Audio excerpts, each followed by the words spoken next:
નમસ્કાર દર્શક મિત્રો, હું છું અબ્દુલ સમા અને તમે જોઈ રહ્યા છો કચ્છ સંદેશ। તો ચાલો આપણે મળીએ આપણા વોર્ડના ઉમેદવાર સાથે। તો સૌપ્રથમ આપ આપનું નામ જણાવો અને તમે કયા વોર્ડમાંથી ઊભા છો અને કયા પક્ષમાંથી ઊભા છો? મારું નામ કાસમ મોહમ્મદ સમા છે। હું વોર્ડ નંબર 1માંથી ભારતીય રાષ્ટ્રીય કોંગ્રેસ પક્ષમાંથી ઉમેદવારી કરી છે। મારી સાથે આ મારી પેનલમાં જાકુબભાઈ ખત્રી, મરિયમબેન આસમ સમા અને નૌશીદાબેન લંગા, અમે 4 ઉમેદવાર ઊભા છીએ।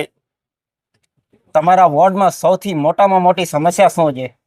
અમારા વોર્ડમાં આજે જે વાતો થાય છે એ ખોટી છે, કારણ કે આજે ભારતનગરના પુલિયાની કામગીરી છે એ 15મા નાણાં પંચમાં મંજૂર થયેલી છે, કારોબારીનો ઠરાવ પણ થયેલું છે। આવી જ રીતે આ જે સ્ટોમ વોટર કેનાલ 12 મહિના પહેલાં મંજૂર થયેલી છે, પણ આ ભારતીય જનતા પાર્ટીની કિનાખોરીથી આ કામગીરી હજી સુધી કરવામાં નથી આવી। આવી પરિસ્થિતિની અંદર લોકોને ગુમરાહ કરવા આજ દિવસ સુધી ભુજના ધારાસભ્ય કે સંસદ સભ્ય આ વિસ્તાર માટે 1 રૂપિયાની પણ ગ્રાન્ટ નથી ફાળવી અને આ વિસ્તારમાં આવી અને મોટી મોટી વિકાસની વાતો કરે છે। કારણ કે અત્યારે જે 30 મીટરનો રિંગ રોડ બની રહ્યો છે એ રાજ્ય સરકારની ગ્રાન્ટ અને પ્રજાના ટેક્સના પૈસામાં બની રહ્યો છે।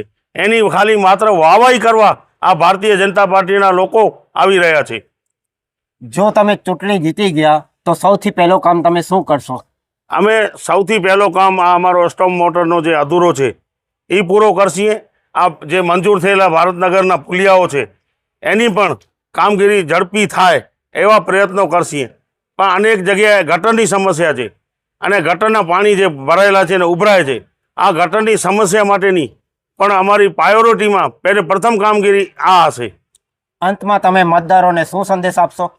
અમે મતદારોને એ જ કહેવા જઈએ કે ભાઈ અમે તમારી સાથે છીએ, તમારી જોડે છીએ, પણ જ્યારે આ લોકો આ વિસ્તારના વિકાસના કામોમાં આડા પડે છે અને કામ કરવા નથી દેતા આ વિસ્તારના, એના માટે અત્યારે અમારી મજબૂત પેનલ જ્યારે લડત આપી અને અમે નગરપાલિકાની અંદર આ લોકોને મુંહ તોડ જવાબ આપી અને આ મતદારોના આ કામો અમે પૂરા કરાવશું।